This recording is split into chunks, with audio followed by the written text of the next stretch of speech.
Secret service, যাদের কাজ আমেরিকার প্রেসিডেন্ট, ভাইস প্রেসিডেন্ট এবং দেশের শীর্ষস্থানীয় ব্যক্তিদের নিরাপত্তা দেওয়া। তারা কাজ করে ছদ্মবেশে, বাজি রাখে নিজেদের জীবন। যদিও একসময় তাদের কাজ ছিল জাল টাকা ধরা।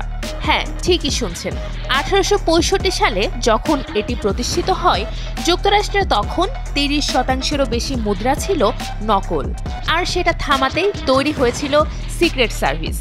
তবে 1901 সালে প্রেসিডেন্ট উইলিয়াম ম্যাককিনলির হত্যার পর রাষ্ট্রপ্রধানদের নিরাপত্তার দায়িত্ব নেয় এই সিক্রেট সার্ভিস। শুধু প্রেসিডেন্টকেই নয়, শীর্ষস্থানীয় রাজনৈতিক নেতা, বিদেশি রাষ্ট্রপ্রধানের নিরাপত্তা দিয়ে থাকে সিক্রেট সার্ভিসের এজেন্টরা।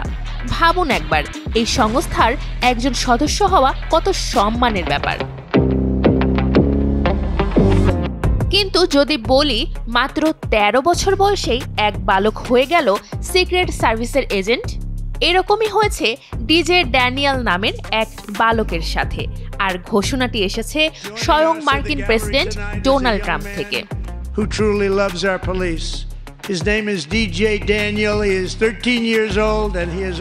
দ্বিতীয় মেয়াদে ক্ষমতা নেওয়ার পর কংগ্রেসের যৌথ অধিবেশনে প্রথমবার ভাষণ দিতে উঠে এই ঘোষণা দেন ডোনাল্ড ট্রাম্প।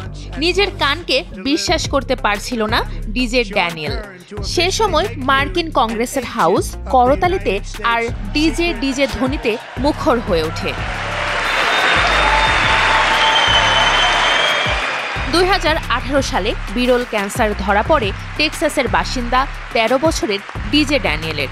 চিকিৎসকরা জানিয়েছিলেন 5 মাসের বেশি বাঁচবে না, কিন্তু 6 বছর ধরে মৃত্যুকে পাশ কাটিয়ে বেঁচে আছে সে।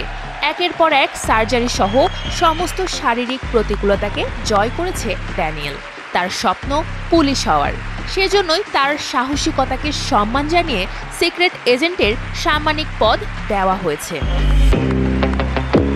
তবে ড্যানিয়েলকে আনুষ্ঠানিকভাবে সিক্রেট সার্ভিস এজেন্ট হিসেবে নিয়োগ দেননি ট্রাম্প।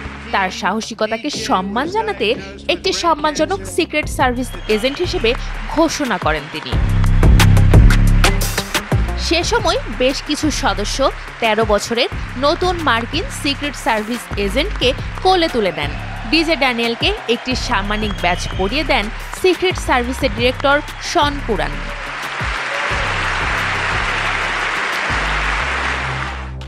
এমন আরও ভিডিও পেতে ভিজিট করুন prothomalo.com/video। সাথে ফলো করুন প্রথম আলোর ফেসবুক পেজ এবং সাবস্ক্রাইব করুন প্রথম আলোর ইউটিউব চ্যানেল। থাকুন ভালোর সাথে, আলোর পথে।